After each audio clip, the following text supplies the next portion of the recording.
How's it going, y'all? Today I'm here with my friend Chris in his warehouse. We're out here in Wisconsin. Got an awesome Amazon, Walmart, all kinds of stuff operation, 100% merchant fulfillment too. So he's got a really cool story we're going to break down today. But if you want to kind of quickly introduce yourself, Chris, maybe let us know how you got into Amazon and how much you're selling roughly these days. We'll kind of roll from there. Sure. Yeah. So I've been doing Amazon for about October 22 is when I started. I was just playing around on TikTok and I saw your video and I'm like, that's something I could do, make some side money. And as I was doing it, just got more and more into it. And yeah, so right now this month I should do about 250,000 this month. That's awesome. Sales. Is that with Amazon and Walmart combined? Correct. Awesome. And eBay. Okay, cool. How much eBay are you doing? I guess I didn't realize you were doing too much of that. It's a very small percentage, cool. but I figure Why not, right? It's all in-house. yeah. And what's really good with doing 100% FBM is you use the same product for all the same things. That's really where the inventory control comes in. Absolutely, yeah. There's so much good stuff we're gonna jam on here. Walmart, FBM, lots of good stuff that isn't super typical, but I'm just starting from square one here. So like, how are you getting most of these products? I know a lot of people are buying from websites, wholesalers. Like, how are you buying your cheap inventory? Yeah, so I do 100% wholesale. I have 3 different wholesale accounts. I found 3 companies that I work one-on-one with the salespeople, and it's just really about building that relationship with them.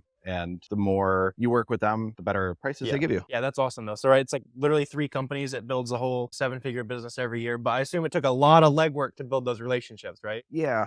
Starting out, I probably called 50 places and I got one person to say yes to me. And with that one yes, and she wasn't even supposed to say yes, I just remembered that her daughter had a kid. Yep. So then once I said that, then all of a sudden she said, I can't say no to him. So then, So you're just being a nice guy, like remembering things about the sales rep, led to a lot of really cool stuff. Yeah. I assume for everybody watching this, your full-time gig, selling Amazon, all that good stuff these days. Yeah. So I was able to quit my job in July. Awesome. And at that point I was still doing FBA. So that's how I started, was just doing FBA. And all of a sudden I think it was like 100,000 in July. And I'm like, wow, I did awesome. Yeah. And then all of a sudden I realized once I broke it all down, the profit, I'm like, wow, I can't even afford to eat. So I had to reevaluate everything. And I just really took a step back.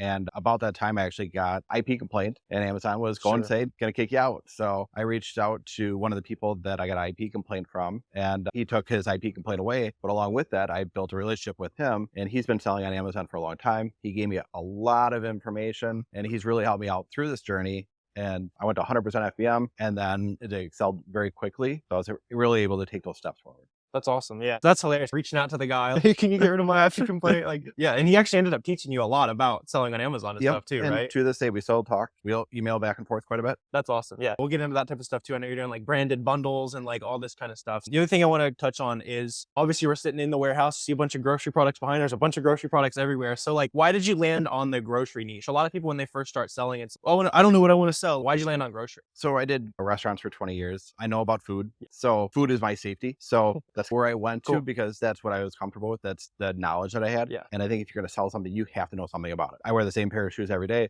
I could not sell shoes. So. Yeah. You don't know the cool models and yeah. My kids probably know more than I do about that stuff. So yeah. That's the way, no way. Yeah, that's awesome. I like that. Just picking something you're familiar with. For me, it was clothes, shoes, that kind of stuff, like the big brands. Like 20 years in grocery, probably will do it. Help you out a little bit. Know the good brands and stuff. Sweet. So I really want to start getting into the meat and potatoes, right? So let's start talking about FBM, right? Literally across the room. We'll probably show it at the end of this video. We'll give you a nice little mini warehouse tour. We'll show you all the packages he's got going out. Really cool operation. But how many FBM packages a day are you sending out right now? Doing anywhere from 450 to about 550. That's awesome. As far as benefits to merchant fulfillment, like why did you choose to do so much merchant fulfillment over FBA, right? And if you're brand new to Amazon, basically the difference is he's shipping directly to the customers instead of going to Amazon's warehouse, which theoretically takes a lot less work. Like, why did that stick out to you? The fees, and the fees are a big part of it, but I can sell multiple platforms using the same product. Yeah. And that way I have to send this product here. It's got to take a month to, get checked in. Now it's all here. I can control it. I can flip it way quicker than FBA or all the other programs. Yeah, that speed is everything. And you were touching on it a little bit. Selling basically the same product on multiple listings. Like, how does that work? How does that break down? I use a computer system to where I put my inventory in there. Every time I get a truck, I just update it. Actually tell me how many, let's say, cookies I have. If I sell it from 3 different platforms, it'll still pull it. Nice. So I don't oversell and I don't undersell. then I can control that inventory that Yeah, way. and you're also listing on the 4-pack and the 6-pack and the 12-pack, Correct, and you just shuffle them around wherever you And need to put yeah, those units. and what's really nice is BQ has that ability to know what all those are just based off one Awesome. SKU. Yeah, so you're using a lot of VQ for doing shipment and that Yeah, kind I of use stuff? VQ 100%, Awesome. and it's definitely helped that inventory aspect. Cool, yeah. Yeah, I know Because before I was just doing it in my head. Yeah, that's That was crazy. yeah, it was Like, looking around, that is crazy. You're doing a lot of this in your head. That's what it takes sometimes. A lot of us are crazy in that regard. Yeah, so as far as sourcing all these products that are gonna be so good for merchant fulfillment, that's the other part that people are worried about. Like, how do I make sales over these FBA sellers? What are you looking for in those products that makes them good products to merchant fulfill? What I've realized is you do your homework. I think that's the biggest thing. And I don't really worry about FBA sellers or FBM sellers, to be honest with you. Cool. I focus on what I'm doing and I let everything else take care of itself. I try to provide the best prices. And I think by doing that, I can beat out most FBA sellers by doing that. Sweet, yeah. Yeah, competing on prices, like all that speed gives you a bigger advantage, like bigger margin, all that kind of stuff. Yeah. And the biggest thing is when I first started doing this, I was like, okay, I got to make $5 for every time I sold a product. Okay. Because when you watch YouTube videos or TikToks, that's all what they talk about. You have $5, $5. So as I was doing this, I thought to myself, okay, I may not make $5 on every order, but if I make $1 and I sell that 5 times as fast, that counteracts it. And by having that thought process, that's really what excelled me quite a bit. Gotcha. So just buying those items that people are a little bit more afraid of. $3, that's fine with me. Like $2. Yeah. It's doing the dirty work, right? This is the stuff that most people won't do, and it's what works. Yeah. And the other thing that, honestly, probably the biggest reason why you're making so many merchant fulfilled sales is I know you're doing a lot of branded bundles, right? So I want to pick your brain on that a little bit. If you don't know what branded bundles are, can you like briefly describe how that works? Yeah, so it's getting a trademark. You get a trademark through Amazon. So you have to go to a lawyer. You have to get an official trademark. That's big boy business stuff, right? Yep. And it's a very long process. It took me about 7 months Okay. from start to finish. And Amazon can still then refuse it.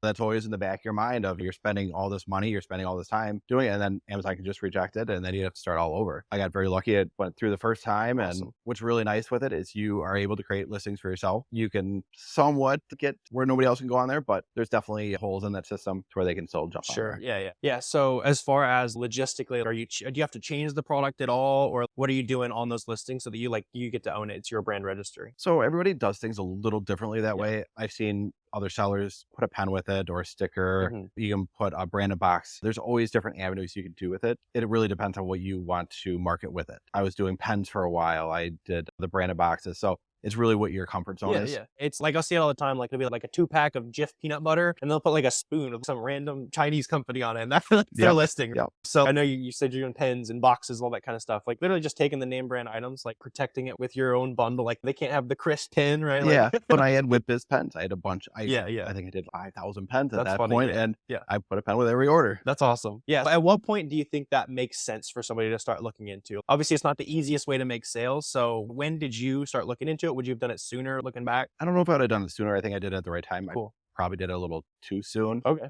In some ways, because you have to understand the system and you have to make sure you can handle the sales aspect of it too. Supply is a big part. Yeah. So if you don't have this product to sell, then don't do it. Yeah, that's a good point. So I assume there's most arbitrage sellers, wholesale sellers watching this, they can stock out. It's no big deal. Like, I assume it's a pretty big deal if you go out completely out of stock on one of your listings, right? Yes. So it takes you down in that math. Let's say a listing is jumping the rankings. You run out and it goes, you have to start all over. Right. And when you put so much money into advertising and all that stuff, that's really what it would kill me. Gotcha. And especially on some of the listings, it would hurt you. I gotcha. Yeah. You mentioned advertising a little bit as well. How much are you buying ads on these branded bundles? Like, how much does that play in? Yeah, you have to advertise. That's the only way people are going to see it. Okay. Especially in the beginning, you don't advertise, you'll never see it.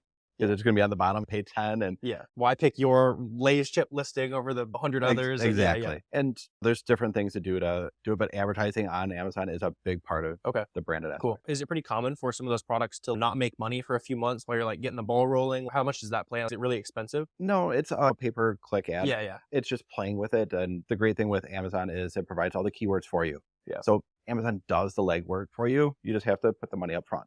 Okay. And that's the hardest part of it. Sure, yeah. So you're using a lot of the Amazon suggested keywords, just plugging in the funds. And, cool. And I don't mess with the keywords at all. I keep it very simple. I've tried doing it and I've not done as well as what they do. So I let them take care of it for me. That's good. It's not super often that Amazon systems are actually really good for us. So it's good. Maybe it isn't advertising. That's awesome. You and I were just talking about branded ads, right? So there's a whole kind of new world of advertising on Amazon. Can you teach me a little bit about what that is? Let us know what you're looking into there. Yeah. So Amazon just came out with branded ads, which are going to be on different parts of the page. So they're going to feature those as people are searching, let's say for chips, they could be searching chips, and all of a sudden they'll show a brand that you're paying for to be a unique spot. Gotcha. So it brings more attention to it. Okay, cool. So is that like a completely new way to advertise? Like, you Yeah. think it might be untapped a little bit right now? But yeah, it just came out, That's I awesome. believe, in the beginning of this month. So Oh, wow. Okay. So you're going to be implementing a whole bunch of that, start getting these listings boosted and all that Yeah. kind of stuff. Yep. Yeah, that's awesome. Yeah. So the other thing on branded bundles, all that kind of stuff, you mentioned that you did a little bit too soon. Is there like a sales milestone? Is there like a certain point in your business where somebody watching this video, a lot of times people make it way too complicated at the start, but it actually does make sense at some point. So like, when would you do it? when you feel comfortable with your catalog, you have to have the suppliers, you have to have that ability to crank up volume. And when I did it, I was just by myself. And there was days that I was here for 16 hours and just packing and packing. And those were the days where I'm like, okay, did this a little too soon. Okay, I gotcha. Yeah, so let's get into that as well. Like, obviously, you've got the warehouse. It's not the typical approach that a lot of the Amazon sellers like to take, but clearly paying off for you. But when did you make the leap to get the warehouse? Like, when did that make sense for you in the early days? I started in a closet and I had a couple products, and then I took over my kid's playroom.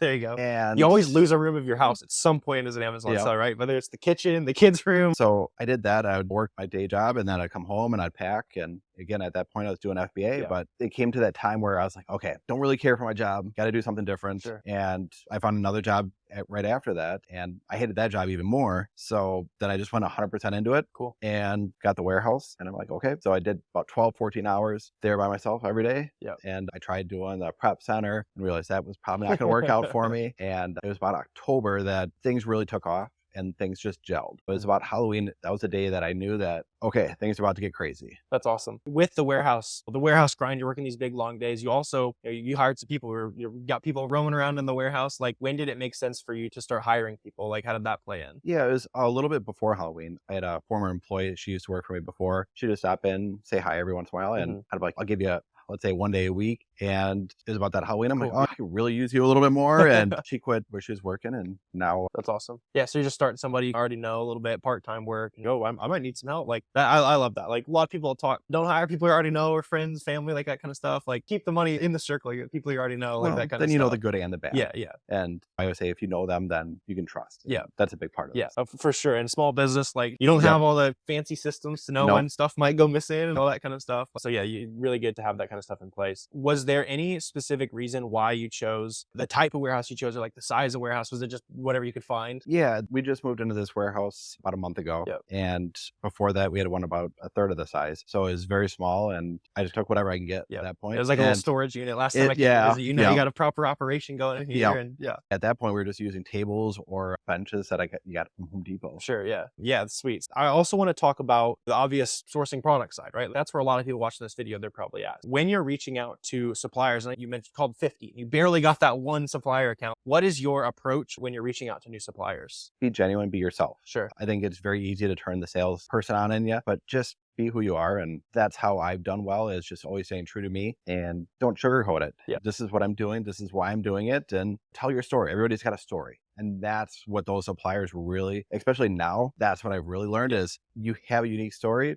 just tell it. Sure, yeah. So you're telling them a little about your company. Like, what does that conversation look like when you're first calling? It's a little different now, but now you can cheat it a little bit. Hey, I talked to this guy, like he sent me your way, probably. Like, it gets very referral based. But in those early days, like, somebody was watching when you were starting, like, how did those conversations look? A lot of it was just saying, hey, I did the restaurants for this amount of time, and tell them a little bit of your history. That way they are a little more comfortable if you know what you're talking about. For me, doing food, I said, hey, this is what I did. This is what I'm looking to do. Cool. And then that put their guard down a little bit, and it was able to open a few doors. So yeah, so you're just saying, this is where I'm coming from. Like, I want to start buying this type of product. Let's talk. Exactly. Yeah. That's awesome. So are you still reaching out to a lot of new suppliers, or is that kind of the old era? The last two have approached me with it, and it makes it a little easier. And now brokers come to me and they give me free samples, and they say, hey, we want you to sell this, and it makes it a little easier. Yeah. So wiggly way into that situation, is it just that first initial relationship doing a really good job? Like, how does that word of mouth start spreading? I don't know if they have like a bat signal or something, but also when you turn on. Yeah, they got the crisp bat signal up in the air. What's weird is when you start selling product and when you start pushing some numbers, their flag must go up, and where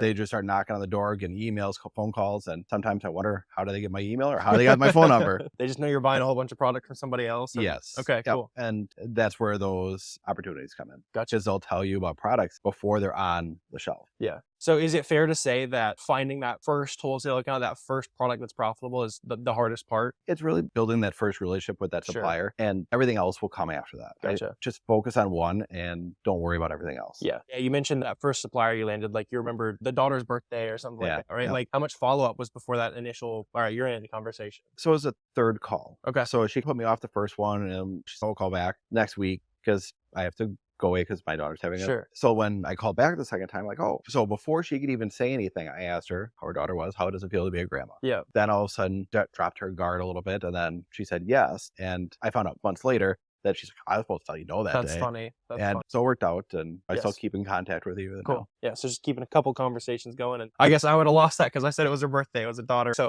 I'm not getting that account in that situation. Yeah. So that's awesome. Really just down to persistence, being a genuine human, that kind of stuff. The next thing I want to hit on, this is a hot topic in the Amazon selling online space, is selling on Walmart, right? How much are you selling on Walmart right now? Like how much of your business is that? It's about 30% right now. That's awesome. So- Yeah. So 70 grand a month or so, right? Yeah, probably roughly there. Yeah, that's amazing. For people who are trying to get into Walmart, like there's not a lot of information out there. So can you give us like the brief kind of step by step, like how did you get started? What did they want to see? So you have to have an EIN number. You have Okay. to provide all the documents showing that you're a legitimate business. And you get that from the government. You fill out a form, send it in, they'll send that to you. It was a rather quick process compared to Amazon. Amazon, I feel like it took forever. Walmart happened within 10 days. Walmart's very different because there's no gating, there's not none of that. It's just, you want to make a listing, you create a listing. Okay. So when you like make a listing, can you piggyback on other listings or is it always Yes. your listings? Okay. Nope, So you you can- can do both. Correct. Awesome. And that's really what opens a lot of doors if you have good pricing, because you could, You can be You know. the guy on Walmart selling snacks and stuff like that. So what are you seeing in those Walmart listings? You go, you get your account set up. How did you start picking those first items to sell? Was it items that already existed? Did you add new products? I just started experimenting with both, and I tried to do the same product of the same listing. So that way I can see which one I did better with. Going from there, then I got way better at it because it's very different than creating a listing on Amazon. Right. Is it easier, harder? Like, It's easier and harder. okay. So Amazon is very big on keywords, Right. and Walmart's nothing with keywords. Interesting. Okay. So yeah, how are you getting your products found then in that case? Advertising. Okay. Walmart's very big on advertising. I bet they are. It's And, easy money for Walmart. And it's just all in the title. Okay. So the title is a big part of it. Gotcha. So these days, like how many products do you have on Walmart? Are those mostly existing listings or did you make those? I would say probably about 70% I've made at this point, Okay. and Cool. then 30% I've piggied. Awesome. But I want to get to 100% of The just stuff mine. that you made, yeah. Correct. Okay, awesome. So I would assume in that case, the ones that you made are making more money, they're all that kind of stuff. Yep. Gotcha. Yeah, as far as like competition and stuff goes, right? Like people are watching this, they don't want to make their own listings or do their own brand, that kind of stuff. On those listings, like how do sales rotate? I think we talked about it earlier. It's like different than Amazon. Yeah. So it's a lot of best price wins. Okay. And also it's once you jump on some listing, I think there's 2 of those listings instead of just the one listing to where you can see 5 sellers on. So there's none of that information. You don't know who's selling what. Okay. There's no program that you can jump into and see what you should buy it for. So you really have to know your numbers and do it that way. Cool. So yeah, no profit calculators, no No estimates, seller like- amp, none of that stuff. Yeah, I guess might have to fix that problem. Like, sweet. Yeah, for someone who's maybe they're doing Amazon right now, is Walmart a good opportunity to jump into right away? Should they think about it later? What are your thoughts there? Yeah, they have something very similar to FBA. Mhm. It's just Walmart fulfillment Yeah, network, something like yeah, that. Yeah. And they do the same thing, same process. And it's really just, if you have too much inventory, that's a good time to Okay, do it. cool. Yeah, so you think maybe that seller, they're maybe doing a little bit of sales. I bought too much of this. Try it on Walmart, see if you can get rid of it. Yeah. Start there. Yep. Yeah, that's a good, I like that way of looking at it. I dipped my toes in it a little bit. It was like a year or two ago when they didn't have the Walmart fulfillment yet. I was like, I don't want to be messing with FBM. Like, It takes a little time. yeah, so maybe I need to get back into the at least doing some Walmart fulfillment there. That sounds pretty good. So you mentioned trying to sell some of that overstock on Walmart. Why did you decide to expand the business on eBay, Walmart? Why did you decide to do that versus doubling down, finding more good Amazon products? Like, what's the risk reward there? With the FBM, you control that inventory aspect. Mm-hmm. It made more sense for me to find as many avenues using the same inventory and creating as many listings. Because it doesn't make any difference for you. It's all going to stay here anyway, whether it sells on Correct. Amazon, Yep. Walmart. Yeah, that's another big reason why we're so big on merchant fulfillment, right? You can take Yes. advantage of all that. So as far as selling non-grocery products on Walmart, I know you do mostly grocery. Is there a market for people, arbitrage sellers? Should we be flipping like Nikes on Walmart? Like what? Yeah. what Oh, yeah. Okay. There's Yeah. a big market for it. There's, Awesome. Yeah. So you're saying like it's some secret sauce. So I've seen those opportunities Sure. on Walmart, and if I knew anything about shoes, then I would probably I do gotcha. it. But I mean, Maybe we'll work together on something there. Yeah. Right? there's not a lot of people on Mhm. Walmart, and the competition is very different. What do you mean by different? Like, how does it differ? Amazon, you can always tell right away from a professional seller. Sure. You can tell right away from their listings. You can tell right away from, They're going -1 penny on all the listings. And yeah. and you can also tell right away with Walmart because there's not a lot of those. And Okay. they just came out with a repricer for Walmart. So that's Interesting. Walmart made a repricer? correct. Oh, wow. Okay, And that's it's cool. very different, and it's bringing a little bit more systems in play. Yeah. And Walmart's done a really good job of adapting and growing that platform because they're always updating. Yeah, that's cool. And correct me if I'm wrong, but aren't the fees on Walmart like pretty like way lower than Amazon right now? They're trying to Yeah. eat some market share. Yeah. So About like, half. wow. Okay. So like you sell the same $30 item merchant fulfilled on Walmart, you're making more money than Amazon right now? Yep. And a lot of times I try to keep a certain percentage no matter what I sell. Sure. So I actually sell stuff sometimes cheaper, but On Walmart? yeah. Yeah. But it really depends on that product. Sure. Yeah. Yeah. That makes total sense, right? Like you increase the volume, same margin. Like, Yep. but yeah, that's awesome with the Walmart, eBay, just taking advantage of all those sales channels. And then the really big puzzle piece with wholesale. And I didn't expect this one to be as confusing as it ended up being. And that's literally, I talked to the supplier, I did all the legwork, I got the price sheet or whatever it is. Now I'm looking at 1,000 products. What are you looking at? Like, how do you look through those initial price sheets once you land that with the supplier? I think one, it starts with knowing what you're selling. So that's Okay. where my experience came in play. And a lot of it's just, I go through the whole catalog, I highlight what I think will sell. And it's not even what I like, is like what I like to eat, but a lot of it is what I think will sell, whether it's popular, what's trending. Sure. I then go to Amazon. I go right on the Amazon site and I just do a use seller amp, see how much it's selling, see how many listings there are, see the rankings, and go from there with it. Okay, cool. So you're literally looking through the whole catalog, getting a feel for what they got. And Yep. Cool. Yeah. And it's a very long process. Doing wholesale and doing FBM, it takes a lot of time. Most days I'm here from anywhere from 13 to 14 hours and I'm still behind. Sure. I feel like that's the permanent like entrepreneur condition, right? Is you could always be doing more work. Yeah. That's the part I never thought about. I don't know if that was big of a deal for you, but you're never off with entrepreneurship, which is good and bad. Yeah. The good thing is I love working and I Yeah. love what I do. And I'm very fortunate that my wife is very understanding and supports Yep, me with yep. that aspect. Just come hang out here while you're grinding away, all that good stuff. Yeah, that's awesome. Yeah, so when you're looking through those catalogs, you said you're just trying to get a feel for trends, then you're going to dive into the sales data a little bit. What are some things like as you're looking through those catalogs right away, oh, this isn't very good, like prices are too high, the item's not I good, don't or look at this is prices. really good. You don't look at prices at Nope. all. Okay. So I don't pay attention to price. What I've learned is everything's negotiable. So if you pay attention to the prices, those may scare you away. Okay. So a lot of times I'll fold it over so I can't even look at it That's fine. because that's sometimes where I won't look at it because I saw the price. Yeah. So I just go through it and then I talk to the supplier. I'm like, hey, this is what I think I can do. And you talk about volume. Gotcha. Because they're not used to volume that we can do. So by doing that, then all of a sudden their guard goes down. And I'm like, wow, maybe Sure, I can yeah, work yeah. something out with you. Yeah. And you meanwhile, you didn't see the price, you didn't know you're asking for a 30% Correct. discount, but they Yep. didn't know you wanted 12 pallets of whatever you're buying. So by doing that, one, you're going to be ready for that supplier. Two, you're going to know about the volume and say, hey, this is how many units I can sell a month,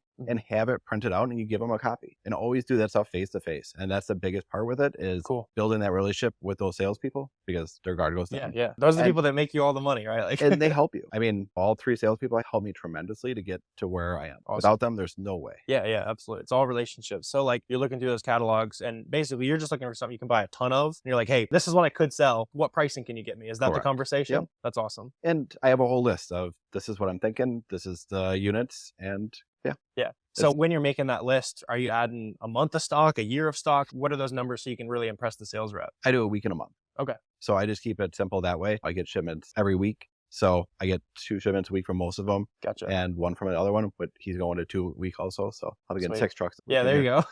And as you're looking through those catalogs, you're trying to find stuff you can buy a whole bunch of. Sometimes the pricing's not going to be there, even if you can buy a whole bunch. Are you ever buying items where maybe I'll buy a bunch this time, I'll ask for a discount next time? What's your thoughts there? Like how many times are you taking a loss or a break even for the relationship, basically? In the beginning, I probably made a few mistakes with thinking I could sell it or not doing the research the way I should have. Now I don't do it at all with it. It's either I get that price or I don't buy it. Sure. So it's profitable or you're leaving it. Correct. Yeah. Gotcha. I've heard the same from some other big wholesalers. Like a couple years ago, I was like, take some L's, take a break even. And then now they're like, nope, you got to make money. A lot of it's just the velocity. You got to build, turn that product. And like I said before, you don't have to make a big margin, just have to make margin and sell it a lot. Yeah, that's awesome. Yeah, and so as promised, we're also going to go ahead and do a quick little warehouse tour. He's got an awesome workstation over there. You can see all the boxes that are going out. So let's go and jump into that. So right here, the post office picks up every morning, some days anywhere from 8 to 10, and we've hit 12 a couple times. And about 80 packages go into these a day, or in one of the boxes. Then over here, we have the 4 workstations. They'll get their orders, the slips will be ready and stuff, and they just box every single order up as they come in. Yeah, so every week we have orders per hour. We have a different contest. Sometimes it's a chair, sometimes it's $50 cash. Fortunate that I get some free stuff from some of the suppliers where I can dangle that carrot and also track how many they're doing per hour, making sure they're profitable. Yeah. To be honest with you, the person that started with me, Tessa, she's done all this. There's not too much packing I do anymore. I do more of the back stuff. And she wanted everything in a certain spot, and I just let her kind of own it. So Sweet, yeah. So she started with me. She was the first hire, so I gave her 5% of the company. So That's awesome. we just have different shelving. We have everything labeled, and it makes things easier. We have everything numbered. So on the packing slips and on the computers, it'll tell them right where to go. So it makes it very easy for them because they just go right to the area and then they go right down the line. At that point, I had one pallet and I think one shelf. And now I have professional shelving and instead of shelving that I got at a garage sale. We're already looking at buying some land and trying to build a spot for the next one.